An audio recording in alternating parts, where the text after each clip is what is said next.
A portrait from 1887 seemed normal until they noticed what was in the window. Margaret Chen had inherited more than she bargained for when her great-aunt Eleanor passed away in Salem, Massachusetts. The Victorian house on Chestnut Street came with decades of accumulated belonging, and Margaret, an art history professor at Boston University, found herself spending her summer break sorting through dusty rooms filled with forgotten treasure. It was a sweltering July afternoon when she discovered the photograph in Eleanor's study, tucked between yellowed books on a mahogany shelf. The portrait showed a stern-faced family of 5 posed in front of their home, a mother, father, and 3 children dressed in the formal attire typical of the 1880s. The brass nameplate at the bottom read, "The Witmore Family, 1887. At first glance, it seemed like countless other Victorian family portraits she'd encountered in her academic work.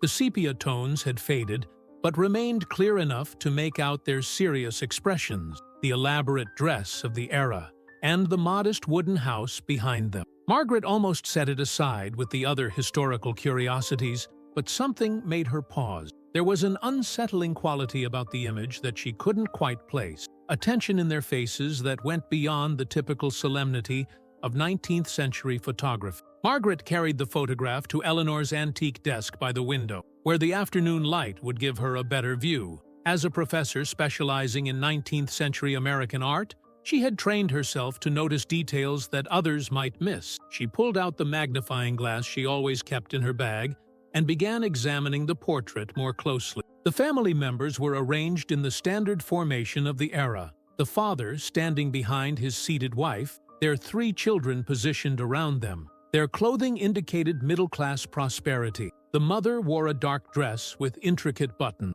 The father a formal suit with a pocket watch chain visible across his vest. The children, 2 boys and a girl, were dressed in their Sunday best. But as Margaret moved the magnifying glass across the image, focusing on the house behind them, her breath caught in her throat. In the upper window of the 2-story home, barely visible in the shadows, was a figure. At first, she thought it might be a trick of light or a reflection. But as she adjusted the angle and focused more intently, the shape became unmistakably human. Someone had been watching from inside the house when this portrait was taken. Someone who wasn't part of the family posed outside. Margaret's hands trembled slightly as she realized this detail had gone unnoticed for over a century. Margaret couldn't shake the image from her mind. That evening, she sat at Eleanor's kitchen table with her laptop, determined to learn more about the Witmore family. A quick search revealed that they had been residents of Salem during the late 1800s,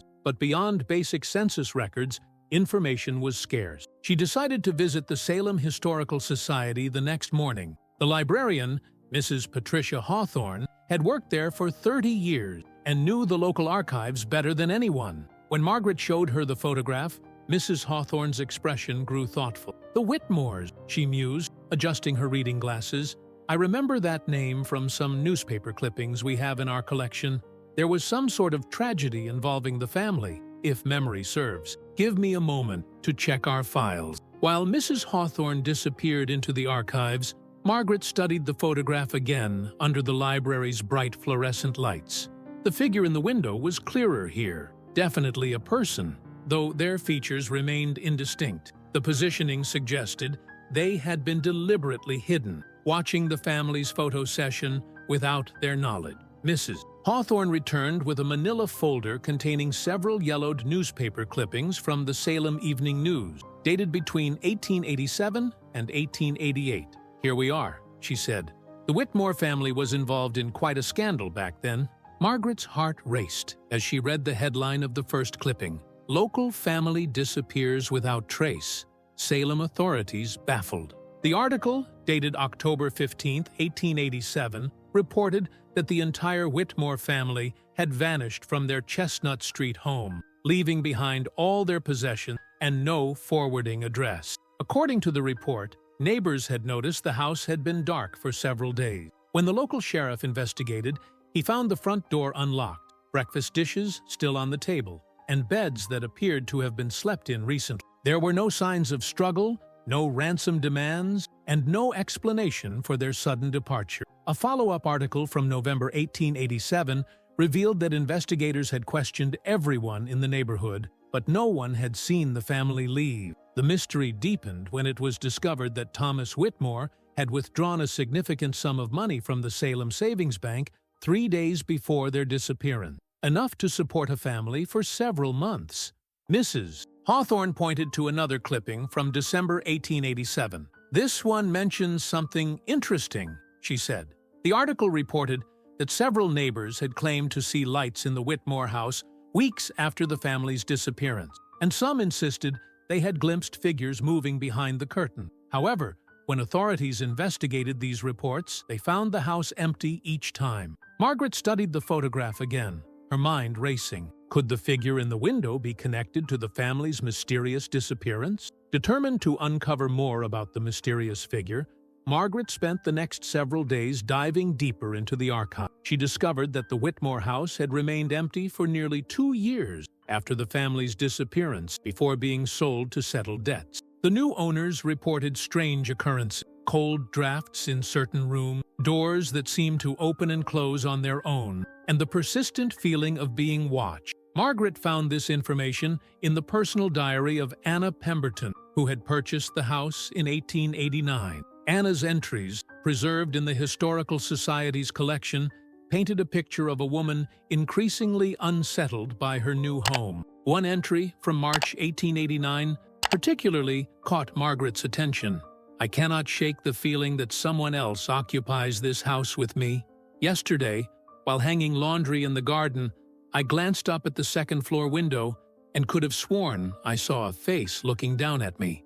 When I went inside to investigate, I found nothing, but the floorboards in that room seemed to creak, as if someone had just been walking there." Margaret realized that Anna's description of the figure in the window matched the location of the mysterious person in the Witmore family photograph. She decided to visit the actual house on Chestnut Street, which, according to city records, still stood and had been converted into apartments. The Victorian house at 47 Chestnut Street was exactly as it appeared in the 1887 photograph, though decades of renovations had altered some of its character. Margaret stood on the sidewalk where the Witmore family had posed over 130 years ago, holding the photograph up to compare it with the present-day building. The current owner, a retired contractor named Robert Sullivan, was working in his front garden when Margaret approached. After explaining her research, he invited her inside, intrigued by the historical connection to his home. "Funny you should mention that upstairs window," he said as they climbed the narrow staircase.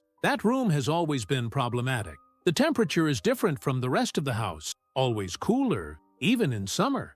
And the previous tenants complained about strange noises coming from inside the walls." The room in question was now a small office, but Robert explained that when he purchased the building 15 years ago, it had been sealed off. The previous owners had actually boarded it up, he said. "When I renovated, I found some interesting things behind the walls." He led Margaret to a closet and pulled out a small wooden box. Inside were several items: a bundle of letters tied with ribbon, a silver locket, and what appeared to be a journal with a cracked leather cover. "I always meant to research these properly," Robert said. "Maybe you can make sense of them." Back at Eleanor's house, Margaret carefully opened the bundle of letters. They were addressed to "My dearest Catherine" and signed "Your loving brother, James." The dates ranged from 1885 to 1887, and as Margaret read through them, a heartbreaking story began to emerge. James Witmore had been Thomas's younger brother, who had returned from the Civil War with what the letters described as a troubled mind and damaged spirit. Unable to hold steady work, and prone to episodes of what would now likely be recognized as post-traumatic stress, James had been living secretly in the family's attic room for nearly 2 years. The letters revealed that Catherine, Thomas's wife, had been the only family member who knew of James's presence. She had been secretly caring for him, bringing him food and medicine while keeping his existence hidden from neighbors, and even from her own children, who believed their uncle had died in the war. One letter, dated September 1887, just weeks before the family's disappearance, contained an urgent tone. "Catherine, I fear my condition is worsening. Yesterday, I nearly revealed myself when the photographer came to take your family portrait. I watched from the window, longing to be part of the family again, but knowing I could never burden Thomas with the truth of what I've become. Please, tell me there is still hope for my recovery." Margaret's hands trembled as she realized that James had been the figure in the window, watching his family's portrait session while remaining hidden from the world. The leather journal proved even more revealing than the letters. Written in James Witmore's hand, it documented his daily struggles with his war trauma and his growing desperation to rejoin society. The entries painted a picture of a man haunted by memories of battle, grateful for his sister-in-law's kindness, but increasingly tormented by his isolation.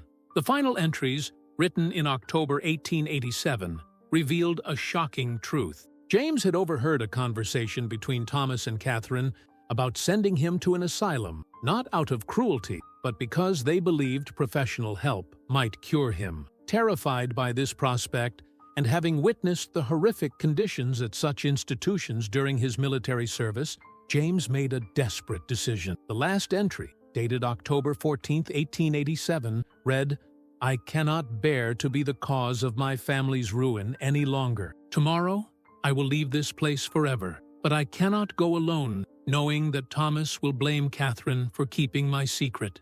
I have convinced them to come with me to Boston, where we can start fresh, away from the shame and whispers of Salem. Catherine believes we are simply taking a family trip, but I know there can be no return." Margaret realized that James hadn't kidnapped his family. He had orchestrated their disappearance to protect them from the scandal of harboring a mentally ill relative, something that carried significant social stigma in Victorian society. The family had left voluntarily, believing they were helping James begin a new life. Margaret's research led her to Boston City records from the late 1880s. After days of searching through immigration and residential documents, she found what she was looking for: records showing that the Witmore family had indeed settled in Boston under the name William in November 1887. Thomas found work as a clerk in a shipping company. Catherine took in sewing, and their children enrolled in local schools. Most remarkably, James had slowly recovered with the help of a progressive doctor who treated war veterans with compassion rather than confinement. By 1890, he was working as a bookkeeper and had even married a young woman named Mary O'Brien. The family had thrived in Boston, but they never returned to Salem, fearing that their sudden departure had created too many questions. They maintained their new identities for the rest of their lives, occasionally sending anonymous donations to Salem charities, but never revealing the truth about their disappearance. Margaret found death certificates showing that all family members had lived long lives in Boston. Thomas died in 1923, Catherine in 1925, and James, the mysterious figure in the window, lived until 1931, having spent his final decades as a respected member of his community, surrounded by children and grandchildren who knew him as a loving uncle rather than a broken soldier. The photograph had captured not just a family portrait, but the last moment before a desperate act of love changed their lives forever. Margaret knew she had to share this story. She contacted the Salem Historical Society and arranged to donate all the materials she had discovered, ensuring that the Witmore family's true story would be preserved for future generations. At a small ceremony held in the same house where she had made her discovery, Margaret stood with Mrs. Hawthorne and Robert Sullivan holding the 1887 photograph as she shared the family's remarkable journey. The local newspaper covered the story,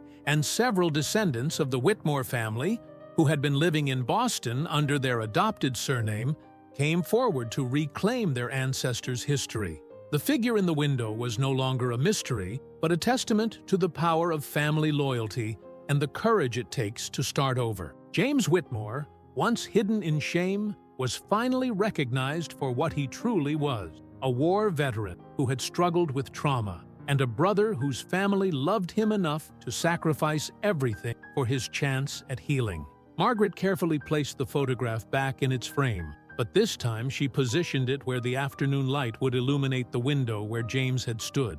The portrait from 1887 no longer seemed ordinary at all. It had become a symbol of how even the most hidden figures in our past deserve to have their stories told, and how sometimes the greatest mysteries are solved not by looking at what's obvious, but by noticing who's been watching from the shadows all along. The Witmore family's legacy was finally complete.